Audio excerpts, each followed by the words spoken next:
Good morning. Welcome to Augusta University's Reese Library. The purpose of this panel discussion is to present in an educational context the background, the history, and the relevance of America's historically black colleges and universities. Our esteemed panel consists of Dr. John Hayes, history professor, Augusta University, and Professor Jeffrey Jones of Paine College. I am Marshall Abuwi, Reese Library Reference Assistant and Research Consultant.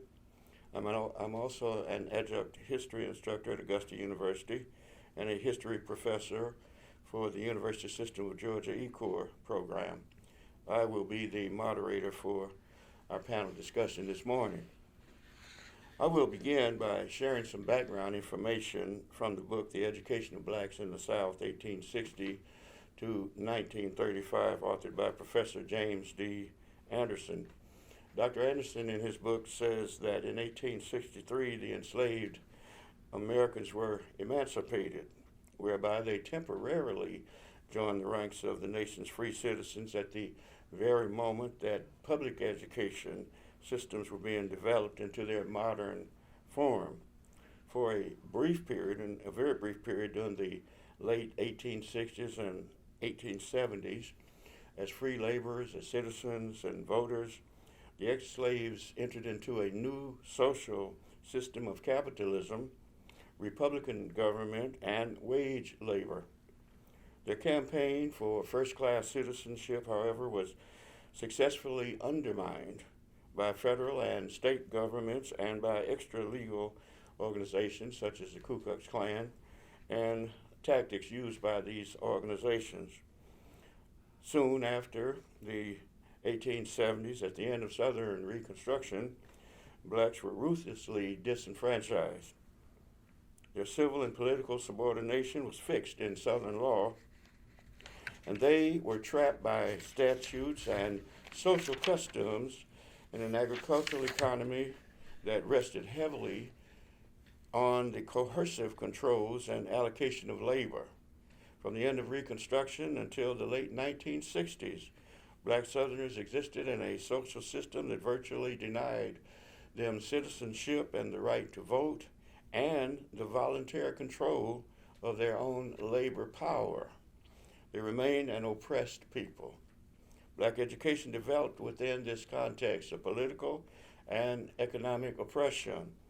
Hence, although black Southerners were formally free during the time when American popular education was transformed into a highly formal and critical social institution, their schooling took a different path. So the story of historically black colleges and universities known as HBCUs begins with the structure, ideology, and content of black education as part and parcel of a larger political subordination of blacks. And that's very important to understand, that this whole movement towards black education is part of a system to still keep blacks in a subordinate position. Now, that wasn't the intention of the blacks. In fact, when the blacks first had the opportunity legally to learn how to read, they formed their own schools. Sometimes they were schools that really weren't schools. They were just gatherings in churches or in homes or wherever, and they had total control. They found people who had been taught in the North where it was legal for them to learn how to read, and these people would venture into the South. Booker T. Washington, in the book Up From Slavery, mentions that in the town where his family moved after emancipation, Malden, West Virginia, a young person passed through the town, and they found out that he knew how to read, and so they immediately recruited him to begin to teach the ex-slaves how to read. So that's how the educational process began. But it wasn't very long after that that the states began to get involved. And when that happened, you also had northern capitalists and missionary organizations that had a hand in it. And their agenda was not the same. I'm not saying that it was nefarious. I'm not saying it was deleterious, but it was not the same, because the slaves' agenda, the ex-slaves' agenda, was freedom. They wanted to be free, and they knew they could not completely be free if they were uneducated. And so it's understandable that there was some tension there. But education, as I said, within the context that I just described, was not necessarily deleterious and not necessarily repressive, but it did have two different agendas.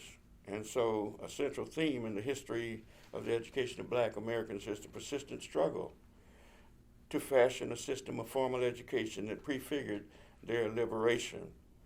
So, I'm going to go ahead at this point, and I want to ask Dr. Hayes a question based on the research that he has done. Dr. Hayes, I, with joy, read your book. One reason I say with joy is because I grew up in the Deep South. I have attended different kinds of religious activities, including the old-time revivals that are held in tents outside. And I've had a chance to experience, to some degree, the emotional fervor and the transformative experience that you address in your book. So I want to ask you this question because as I was reading your book, I noticed you mentioned Mr. Nathaniel Colley, a graduate in the 1930s from my alma mater, Tuskegee. When I was there, it was Tuskegee Institute. And so I want to ask you about something that he mentioned, and that was that in the poor Alabama rural areas, there was I guess you might say, a type of experience that a lot of the white and black poor people were involved with was, I guess you could say, an ecstatic type of religious experience. But I read that oftentimes the black and white people experience these things together, that in some cases I read that they would even use the same creeks to have their baptisms. Sometimes, not maybe frequently, they even invite each other to share in each other's religious services. So my takeaway from that was that had things been left alone, had not the political forces and even the economic forces, the planter class, intervened to separate these two groups of people at the level of the poor people, there might have been more cohesiveness because there was some natural affinity that unfortunately ran into some hostile reactions and it didn't continue. So my question to you is, do you believe that the beginning of formal education, which was separate, segregated education, might have been a barrier to continuing this cohesiveness? Yeah, that's a complex question. Thanks, Andy. You threw me a fastball. I guess the short answer is yes, and that's kind of the and again, this gets into the complexity of formal education. I guess sort of the sort of big bird's eye view of it is a running theme, kind of submerged theme, but a running theme throughout Southern history is this potential of a class alliance as opposed to racial division. So if you go way, way back to the 17th century, to Bacon's Rebellion, for example, you have enslaved Africans and English indentured servants who revolt against basically the gentry of Virginia. And it freaks out the gentry, and they craft these new laws that try and play up skin color as meaning more than just that we have different skin colors. And so they foster this idea of race and try and create racism as a wedge to divide the laboring class, so that English indentured servants identify with English gentry and not with fellow laborers who were enslaved and African. But it's a running theme. It's there throughout Southern history, but it's kind of submerged theme. And if we go to the era we're talking about, in the 1890s, there's a major political movement called populism, or the People's Party, that tries to bring together black and white farmers, tenants and sharecroppers around common economic interest, and again freaks out basically the New South elite, and they react with segregation, disfranchisement, a new wave of lynching, terrorism. The party basically ceases to exist by 1900. So that's kind of the bird's eye view of things. the complexity of education is, yeah, I mean, we tend to think, I mean, we're in an educational institution, we tend to think that education is kind of a unilateral gain. And I mean, at some level, I don't disagree with that. But I think, perhaps oddly, as educational institutions are developed in southern states, so before Reconstruction, there are no public schools in the South. They just don't exist. Like, southern states don't have them. Northern states do. Southern states don't. So who goes to school in the South? It's the sons and daughters of the elite. That's it. So that's a major innovation of the Reconstruction legislatures. And that remains to this day. That's one thing that's not overthrown in the overthrow of Reconstruction. But from very early on, as pointed out, they are racially segregated, even with the Republican Party of Reconstruction, which is actually committed on paper to equal rights for everyone, but they are actually segregated. And so like that's, as education is institutionalized, it's already off on that foot. And so, yes, I mean, that's kind of the education is a good thing. Educational institutions, like, we want them to exist in our society, and yet, it reinforces the ascendant order of Jim Crow.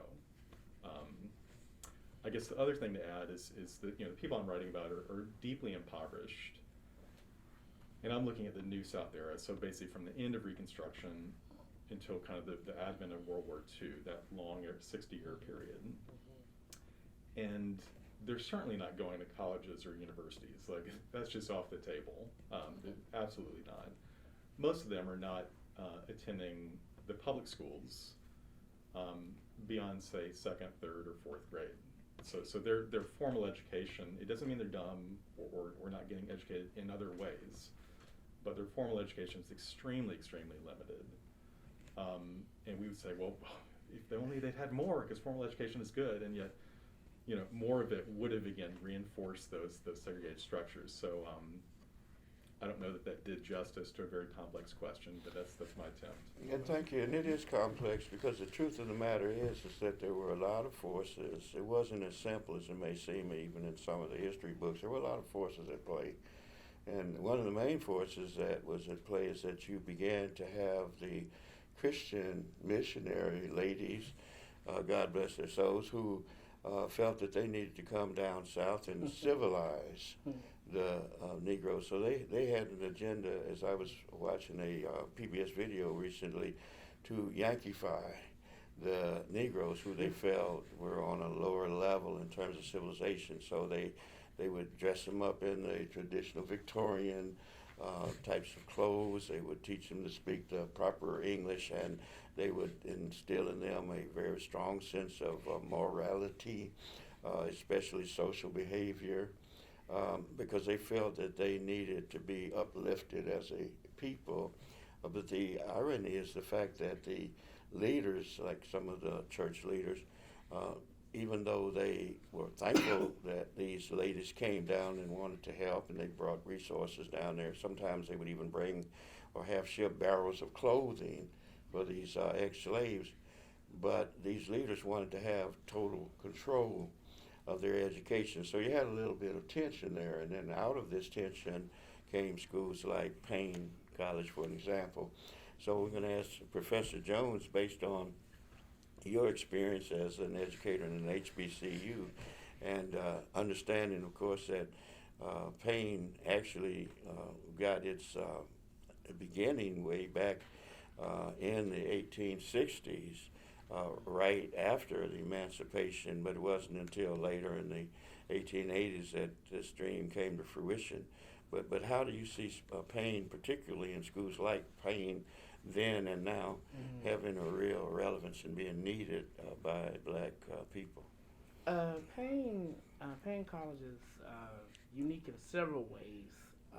As you mentioned, it starts as an idea in 1869 by Lucius Henry Hosey, who was a former slave from Columbus, Georgia, who eventually ascends to the heights of becoming a bishop in the Colored Methodist Episcopal Church, which is now the Christian Methodist Episcopal Church. And he asked for money from the Methodist Episcopal Church South, which is now, we know, is the United Methodist Church, which gives Paine the distinction of all schools to be founded by two religious denominations, the CME Church and the United Methodist Church.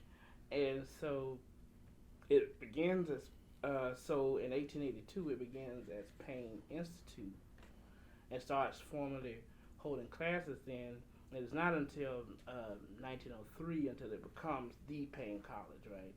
So Paine College is important because it's seen as an experiment. Can blacks and whites work together?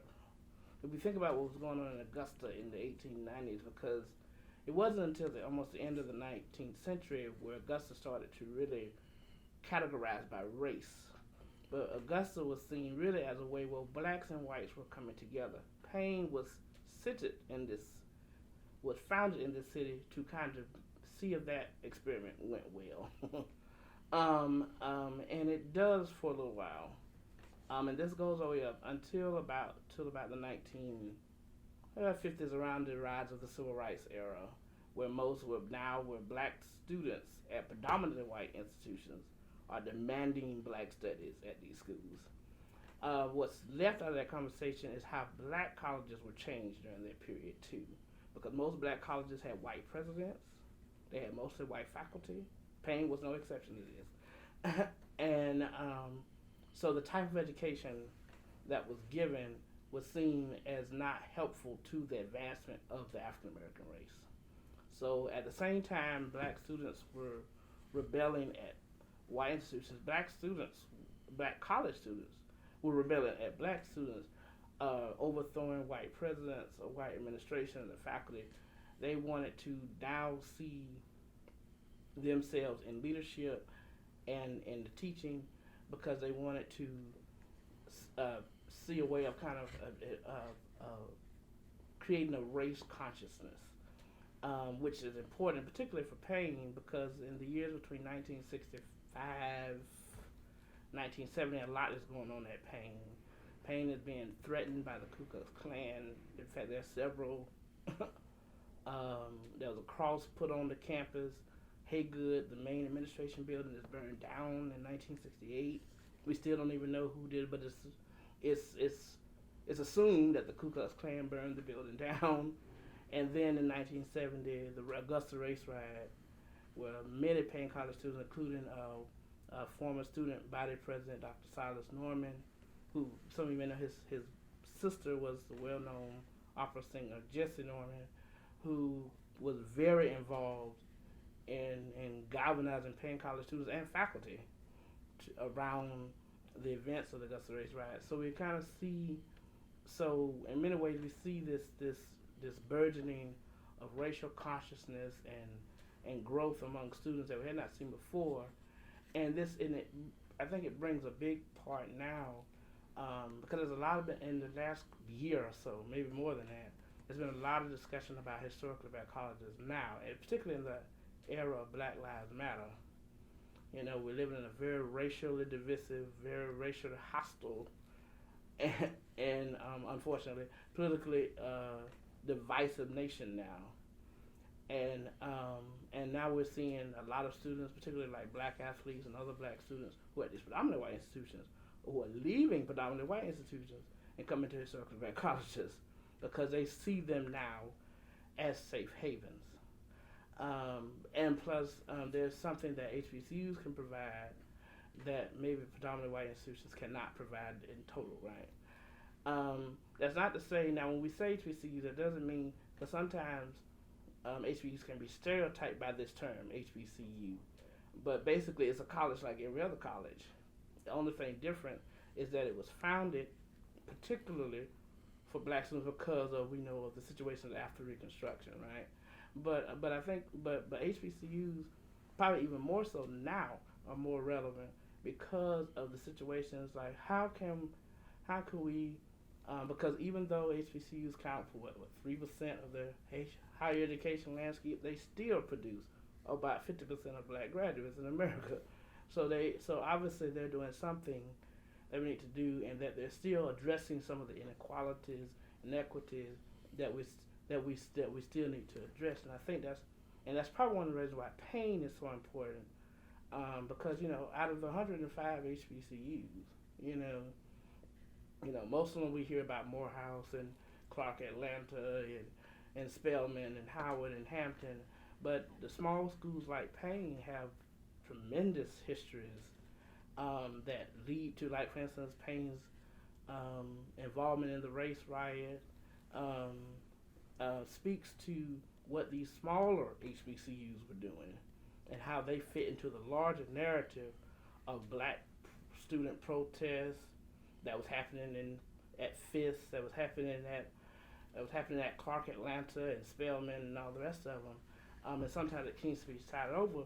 So one of the challenges we have to do is to really make that story known, Yes. to let people really understand how all of the HBCUs contribute to Yes. the development and movement of African Americans. Let me shift gears for just a minute because I want to go back and ask Dr. Hayes a question because I'm actually very intrigued by the idea that the preachers who are basically what I would say emotional projectors of a very spiritual message, the gospel as they heard it, the brotherhood message, but tinged within that was the fact that they were also taught to stay in their place.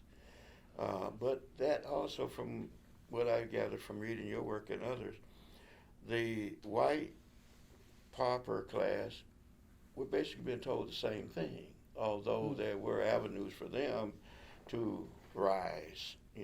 They could apprentice, they could go into their apprentice program and leave agriculture, whereas the black people were very limited. They generally didn't have those kinds of experiences, even though after slavery many of the trades were in the hands of black people, but they quickly were absorbed by the white peasant class. Now my question is this,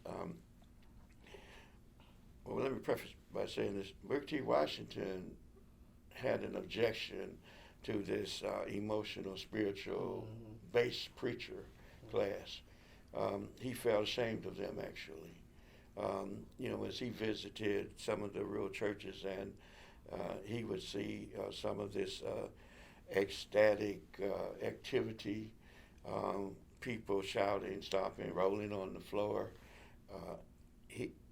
Black and white, but mostly it was the black people he was concerned about. He really felt that needed to be changed. So he started the Phelps Bible School at Tuskegee early in his history to try to develop a new class of preachers. Now, going back to what I'd asked you earlier, do you feel that this formalism of religion detracted something from the real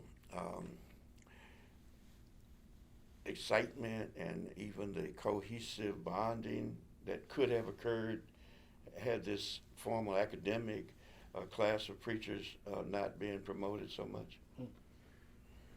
Yeah, that's another tough question.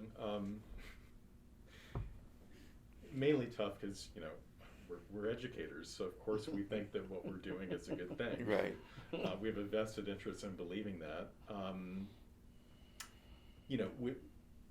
Parallel to other things in kind of the late 19th, early 20th centuries, there's the rise of credentialization and kind of like trying to institutionalize that. So you see it in law, you see it in medicine, in the ministry, it's among the clergy, it's no different. So similar thing happens there.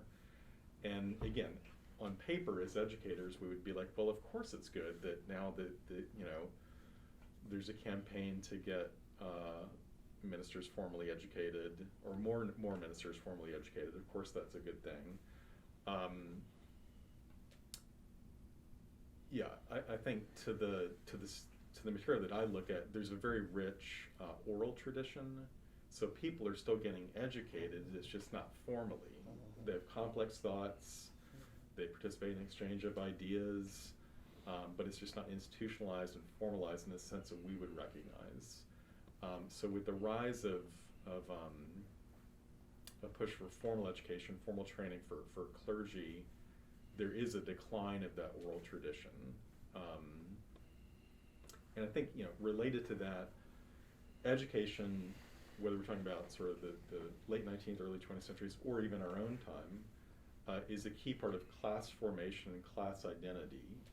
And so if you go back, say, 100 years, colleges and universities, white or black, are a key part of the rise of an emergent middle class in the South. And there's an ideal that sort of suffuses these colleges and universities, and even you can find it in the public schools, of respectability, a certain way of living that embodies this kind of new middle class ethic. And with that comes some distancing from people who are not middle class.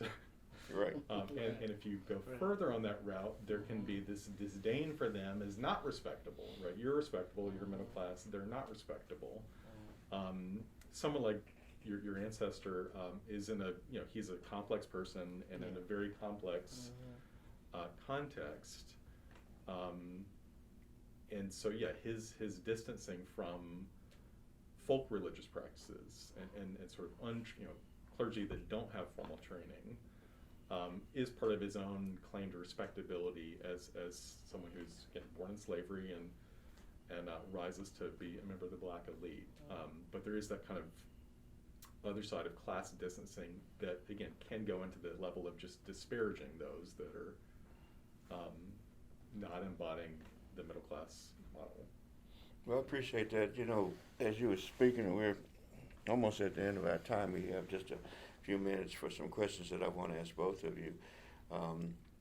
I'm very interested in your work. I guess the main reason is because of the fact that growing up in the rural South, traveling around on the 2-lane roads, going into the counties and the areas. My father was an insurance salesman, so he had clients all over the Macon County and other counties.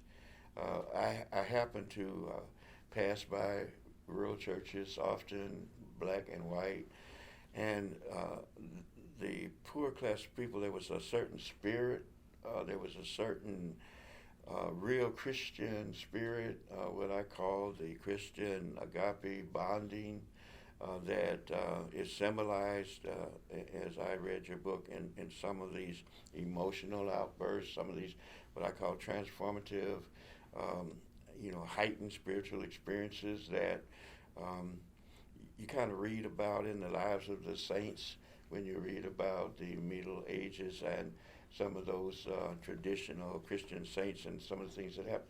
I saw a parallel. Do you see any parallel between those two kinds of groups of people, and is it in any way related to their poverty and their deeper faith because of their poverty? Yeah, I think it's just the it's almost like unspoken, but the almost like unspoken sanction that open displays of emotion and self-abandonment are fine. Those are not something you should be ashamed of or try to control. With the ethic, the ideal of respectability, it's strict self-control, and you can see that play out in educational institutions. I mean, think of how some of us back when we were going to concerts, your behavior during as a spectator at a concert versus how you would behave in a classroom.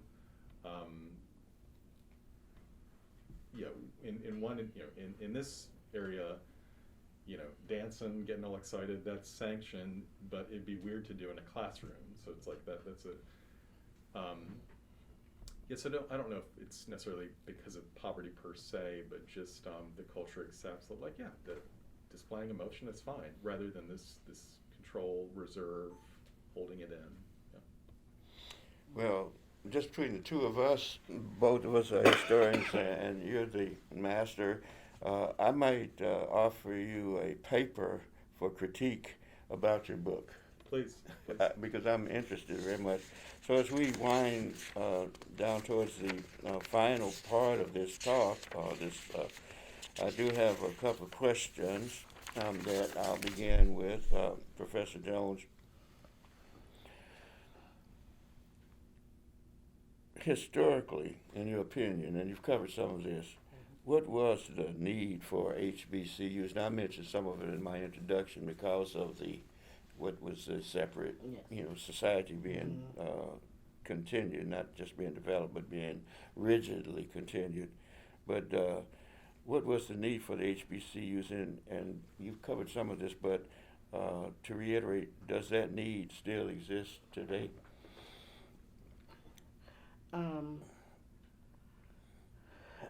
Since we've talked about it, we know that the first HBCU was Cheney in Pennsylvania. That started as an elementary school that we were talking about earlier. Well, by 1860, according to several people, it's like 90% of the 4 million slaves were illiterate. So, and that's according to Bobby Lovett in his book about historical black colleges, right? And and what's interesting, because if you think about someone like Frederick Douglass, I teach English, so I have to bring in the Frederick Douglass, and Hugh Auld, his master, tells him, if you give a nigger an inch, he'll take an L. Basically saying if you give them enough education, they'll take it and use it against you. In many cases, in which they did. So there was this major fear of these enslaved, and there was a panic throughout the South of these 4 million slaves getting access to education. But that was the only way.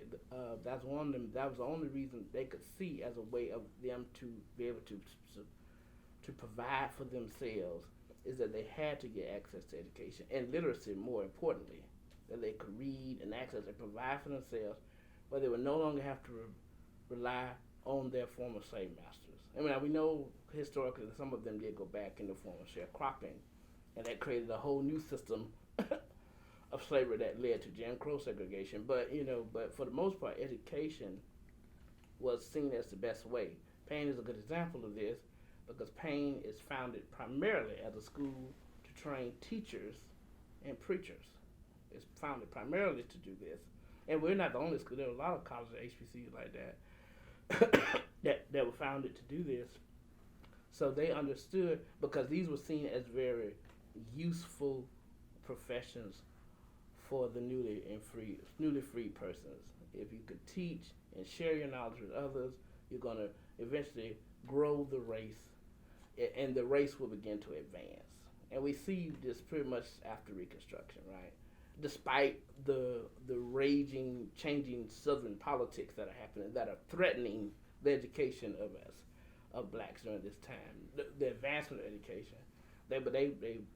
Literacy. So Douglass was right. If we focus on literacy, literacy is literally the pathway to freedom.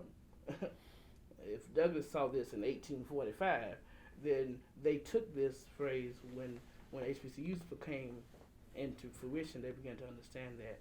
And so they began to focus so much on literacy, because they're saying that an illiterate race will become an advanced race, and then they will be able to become independent and strive on their own. Exactly. Thank you.